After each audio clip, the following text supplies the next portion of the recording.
Hola estimadas y estimados estudiantes, aquí el asistente del Dr. Forero. En esta cápsula hablaremos de las bases moleculares del cáncer. A manera de introducción hablaremos de la neoplasia. Neoplasia significa nuevo crecimiento y es sinónimo de tumor. Ambos términos se refieren a una masa de tejido anómala cuyo crecimiento es autónomo, es decir, no depende de señales externas. Excesivo, comparado con los tejidos normales. Y persistente, incluso después de eliminar el estímulo que lo originó. El esquema ilustra de manera clara la progresión donde una célula normal puede enfrentar daños en su ADN, por carcinógenos, radiación, virus. Si la reparación del ADN falla, se forman mutaciones. Estas mutaciones pueden afectar genes clave como los que controlan la apoptosis. Luego ocurre la activación de oncogenes, la inactivación de genes supresores de tumores, y se alteran los genes reguladores de la apoptosis. Esto da lugar a una célula cancerosa que finalmente se expande de manera clonal, formando un tumor maligno.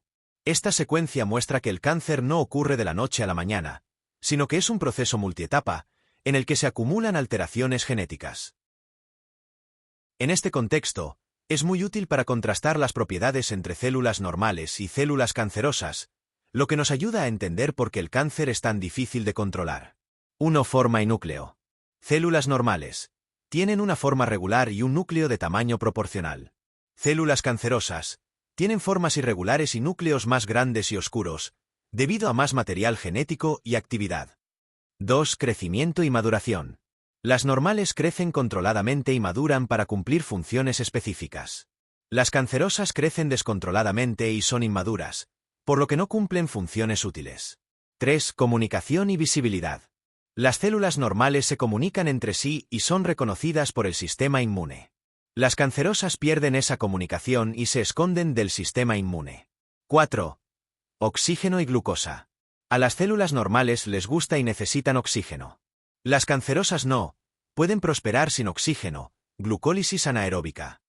Además, aman la glucosa, consumen grandes cantidades para sostener su rápido crecimiento, esto se llama efecto Barbour. 5. Eficiencia energética y ambiente. Las células normales usan la energía eficientemente, ATP por mitocondrias. Las cancerosas apenas usan esa vía, 5%, son ineficientes y generan un ambiente ácido, dañino para el tejido sano. 6. Nutrición. Las normales pueden usar varias fuentes. Las cancerosas dependen principalmente de glucosa. En el caso de las características distintivas del cáncer o hallmarks of cancer, conceptos propuestos originalmente por Anaan y Weinberg, se pueden enmarcar en división celular descontrolada. Las células cancerosas se dividen sin parar, incluso cuando no deberían. Ignoran las señales que normalmente frenan la proliferación. Señales de crecimiento constantes. Producen sus propios factores de crecimiento o activan receptores aunque no haya señales externas. Evitan la apoptosis, muerte celular programada. Sobreviven aunque tengan daños en su ADN que normalmente llevarían a una célula sana a suicidarse para proteger el tejido. Escapan del sistema inmune. Engañan o evaden a las células inmunes que normalmente detectan y destruyen células anormales. Promueven inflamación.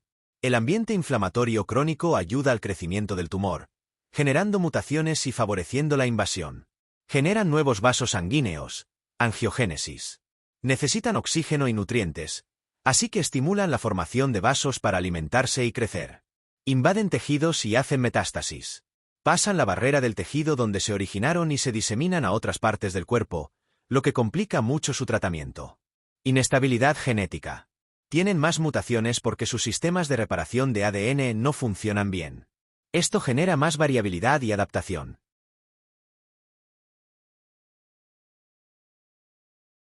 Por otro lado, esta diapositiva resume las principales vías de señalización alteradas en el cáncer, todas asociadas al crecimiento celular descontrolado, evasión de la apoptosis y otras características malignas. Primero, la vía TGF-I-SMAD. En etapas tempranas, esta vía actúa como supresor tumoral, induce apoptosis y diferenciación.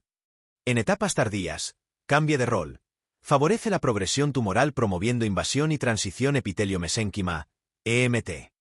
2. RTKS. Receptores tirosina quinasa. Son activados por factores de crecimiento. Disparan cascadas como RAS-MAC, Pi3-KACT y mTOR. Estas rutas activan genes que controlan proliferación, metabolismo, supervivencia, diferenciación, entre otros. Mutaciones en estos receptores, ejemplo, EGFR, HER2, o sus rutas son frecuentes en muchos cánceres. 3. Dentro la vía Pi3K, AKT y mTOR. Clave en la proliferación celular, crecimiento y evasión de la muerte celular. AKT bloquea señales proapoptóticas y activa mTOR, que promueve síntesis de proteínas y crecimiento. mTOR también se activa por disponibilidad de nutrientes y energía metabolismo tumoral alterado. 4. Vía WNT y catenina. Regula proliferación y diferenciación celular. Cuando catenina se acumula en el núcleo, activa genes oncogénicos. Mutaciones en esta vía son comunes en cáncer de colon. 5. Vía F1-alfa, hipoxia. En condiciones de bajo oxígeno, la célula estabiliza HIF1-alfa. Este factor activa genes que estimulan angiogénesis, EJ, BECF, metabolismo anaeróbico y supervivencia celular.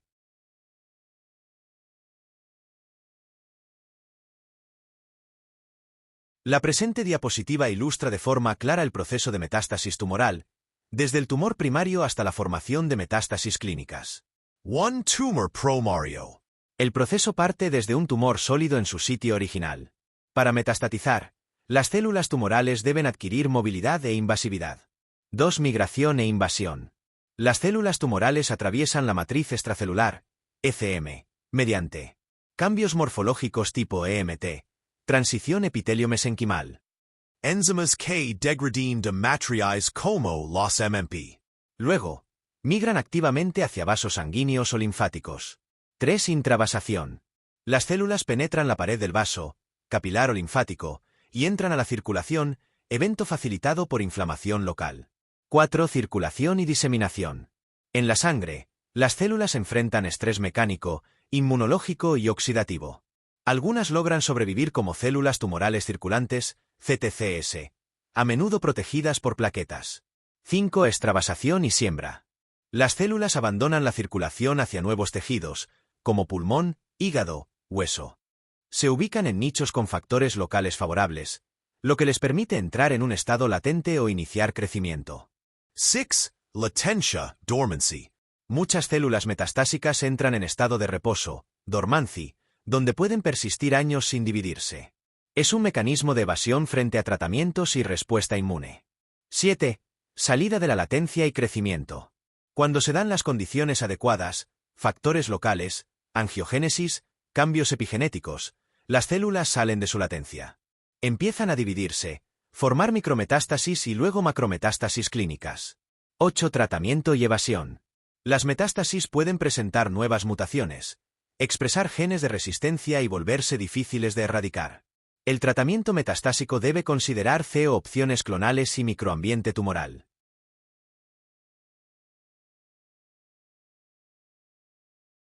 En el contexto del cáncer, esta diapositiva está enfocada en el rol de los oncogenes en el cáncer, y cómo las mutaciones en los protooncogenes transforman a estas secuencias normales en promotoras del crecimiento tumoral. Ahora, ¿qué es un protooncogen? Es un gen normal que regula la proliferación celular. Codifica proteínas involucradas en señales de crecimiento, transducción de señales o factores de transcripción. ¿Qué pasa cuando se muta? Se convierte en un oncogen. Ya no responde a señales de control. Promueve la división celular descontrolada y conduce a la formación de tumores. Mecanismos que convierten un protooncogen en oncogen, explicados en la imagen inferior. Mutación puntual dentro del gen. Cambia la proteína producida, se vuelve anormal pero activa. Mutación en un elemento regulador. El gen produce cantidades excesivas de proteína normal. Translocación cromosómica. El protooncogen se ubica junto a un nuevo promotor o se fusiona con otro gen, genera una proteína novedosa o mal regulada. Amplificación génica. Hay múltiples copias del gen, producción excesiva del producto funcional. ¿Qué es RAS? RAS es una proteína G pequeña que actúa como encendido y apagado de las rutas de señalización. Cuando está mutada o hiperactiva, permanece en modo encendida, promoviendo señales proliferativas incluso sin estímulos externos. Componentes de la señalización de RAS. Estos activadores río arriba incluyen receptores tirosina quinasas como EGFR, FGFR o PDGFR, así como receptores acoplados a proteínas G, GPCRS. Estos receptores se activan por factores de crecimiento y fosforilan adaptadores que activan a RAS. Regulación de la localización de RAS. RAS debe estar anclado a la membrana plasmática para funcionar, lo que requiere modificaciones posttraduccionales como farnesilación o palmitoilación. Regulación de su actividad. Interactúa con GFS, activadores, que cambian GDP por GTP, activan RAS, y con GAPS, inhibidores, que aceleran su inactivación. Vías efectoras río abajo. RAFMEGRK activa genes relacionados con la proliferación. Pi3KKTGR favorece supervivencia celular. RALGEF, RAC, RO regulan movilidad y migración. Efectos funcionales del RAS hiperactivado en el cáncer. Transcripción oncogénica, resistencia a la apoptosis, crecimiento descontrolado, invasión y metástasis. ¿Qué es MYC? MYC, específicamente c-MYC, es un factor de transcripción nuclear, es decir, una proteína que regula la expresión de genes al unirse al ADN. Está involucrado en la proliferación celular, metabolismo, apoptosis y síntesis de proteínas. ¿Cómo se activa MYC? La expresión de MYC está controlada por múltiples rutas de señalización, como son NAT, factores de crecimiento como IGF-1, TGF o IL-6, receptores tirosina quinasas, RTK, activan RAS-Pi3KKT, RARFRK. Double beta-catenina. JAK-STAT. Todas estas vías convergen en la activación transcripcional de MYC, lo que genera un potente estímulo proliferativo. ¿Qué hace MYC en la célula cancerosa? Una vez activado, MYC regula cientos de genes, incluyendo genes activados, en rojo ciclo celular, CDK4, CDK6, E2F1, metabolismo, LDHA, CAD, ODC1, crecimiento celular, nucleolina, ribosomas y supresión de apoptosis. BCL2, MIR17-92. Genes reprimidos, en verde inductores de apoptosis, BIM, P21. Supresores de tumores. Algunos MIRNAS reguladores negativos.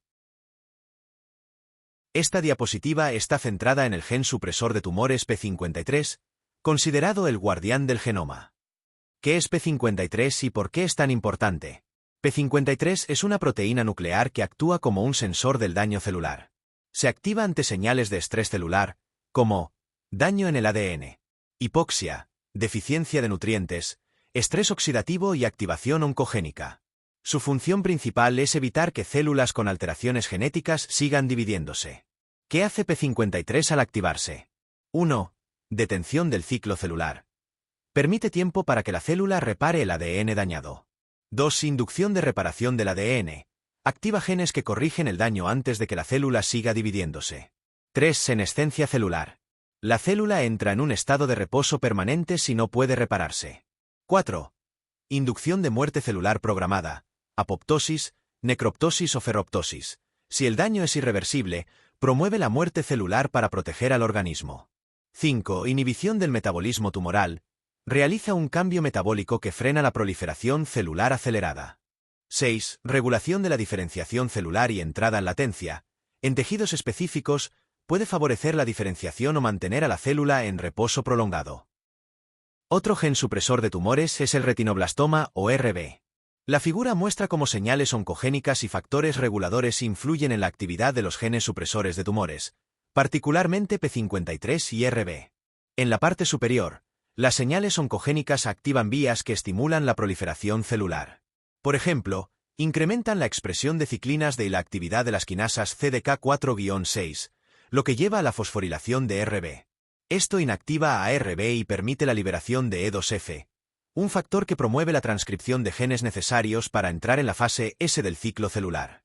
Por otro lado, los factores inhibitorios, como P53 y CDKis como P16 y NK4A, bloquean este avance. P53, al ser activado, por estrés genotóxico o señales antiproliferativas, puede inducir arresto transitorio del ciclo, apoptosis o senescencia dependiendo del contexto. Por otra parte, P16 y NK4 inhibe CDK4-6, bloqueando la fosforilación de RB y manteniéndolo activo, lo que impide que E2F estimule el ciclo celular. Visualmente, la imagen muestra dos rutas que compiten. Una vía que impulsa la proliferación, oncogénica. Otra que responde al daño o estrés e intenta frenar el avance del ciclo celular, supresora.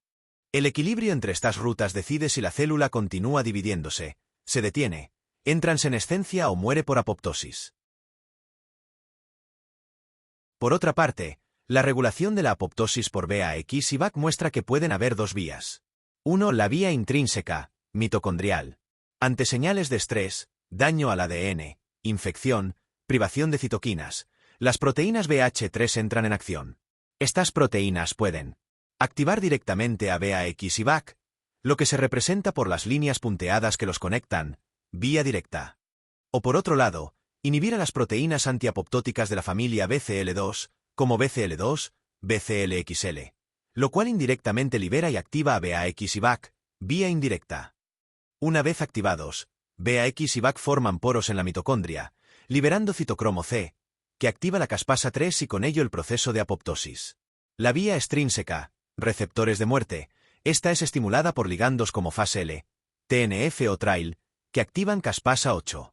Esta activa a TBID, una versión truncada de BID, proteína BH3, que se une a la mitocondria e integra la vía extrínseca con la intrínseca, facilitando la activación de VAX y VAC.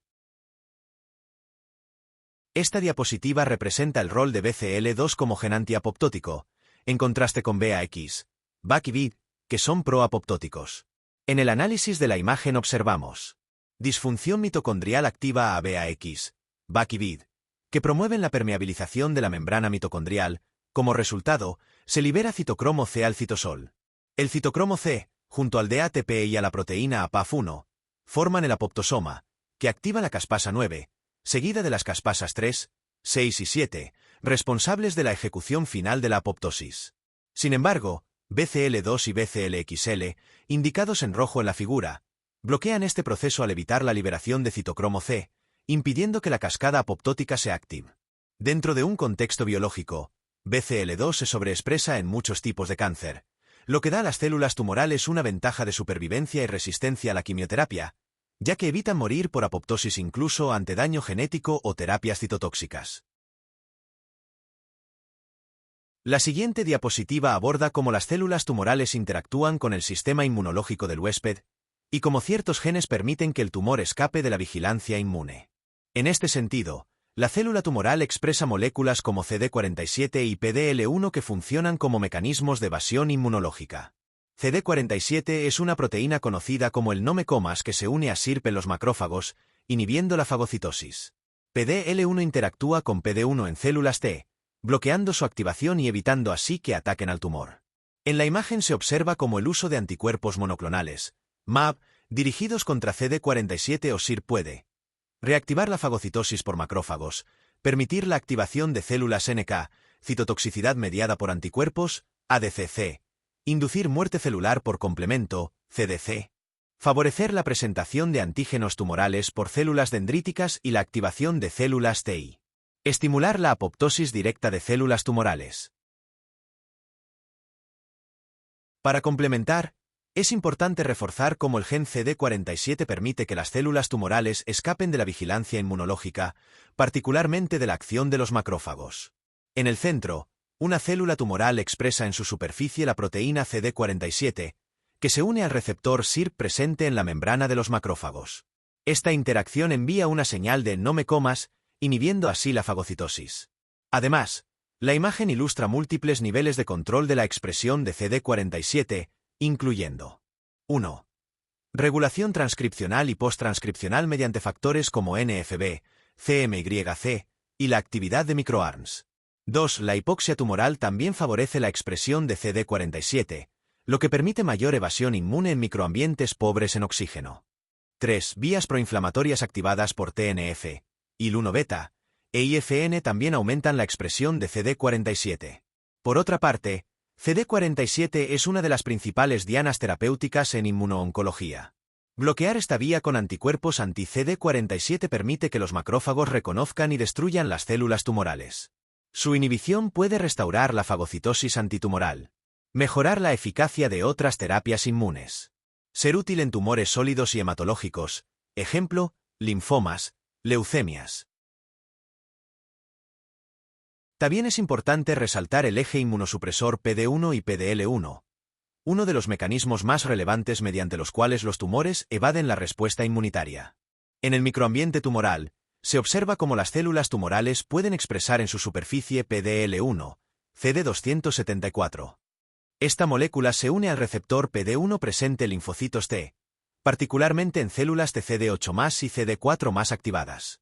Esta unión bloquea la activación de las células T, inhibiendo su proliferación y función efectora, lo que favorece la tolerancia tumoral.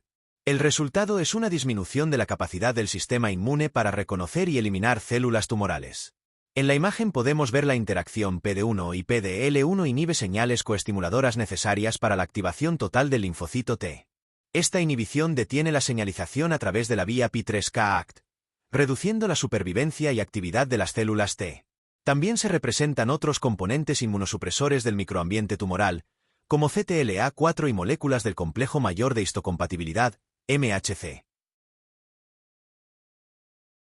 Esta diapositiva aborda el papel del VEGF, factor de crecimiento endotelial vascular, en el contexto del cáncer, destacando su impacto protumoral y su rol en la angiogénesis.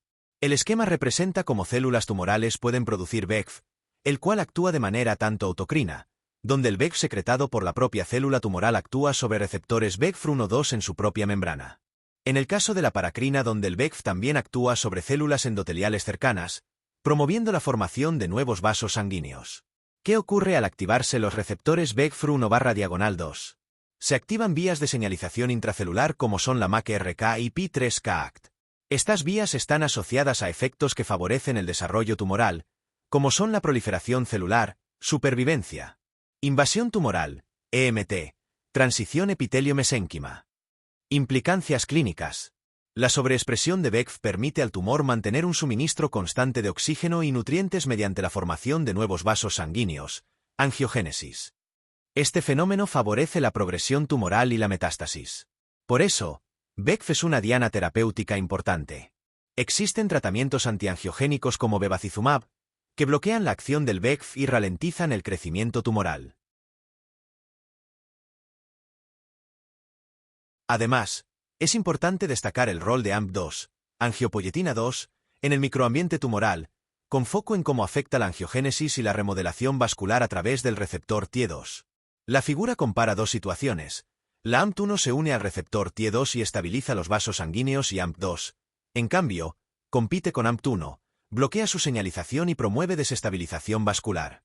En concentraciones bajas, AMP2 actúa como antagonista de TIE2 e impide la unión de AMP1 y desestabiliza los vasos. Favorece la activación de vías como NFB y MAC, promoviendo proliferación, inflamación y fuga vascular. También facilita la señalización de VEGF, potenciando la angiogénesis. Las consecuencias celulares de estos se asocia activación de genes asociados a inflamación, migración celular y crecimiento tumoral y también con la inhibición de factores como FOXO1, que normalmente estabilizan el endotelio.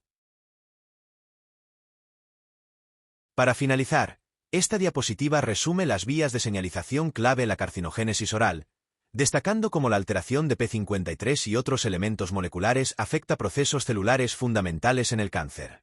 La figura muestra múltiples vías de señalización interconectadas, P3K, RAS-MAC, JAK-STAT, NACH, entre otras, todas convergiendo en efectos comunes relacionados con el desarrollo del cáncer oral.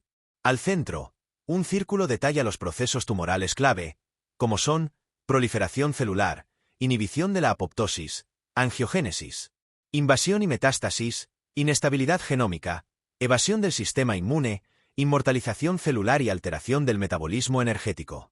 Por otra parte, los ejes relevantes y alteraciones comunes representados en la figura son P3K-AKDMTOR que promueve crecimiento y supervivencia. Su activación puede deberse a pérdida de pteno sobreactivación por EGFR. La vía RAS-MAC-RK que estimula la proliferación. Activación frecuente por mutaciones en RAS o RAF. En el caso del P53 que se muestra inhibido por MDM2 y mutado en cáncer oral y su inactivación lleva a evasión de apoptosis y desregulación del ciclo celular. La vía WNT-catenina donde la activación de catenina puede inducir proliferación descontrolada y EMT.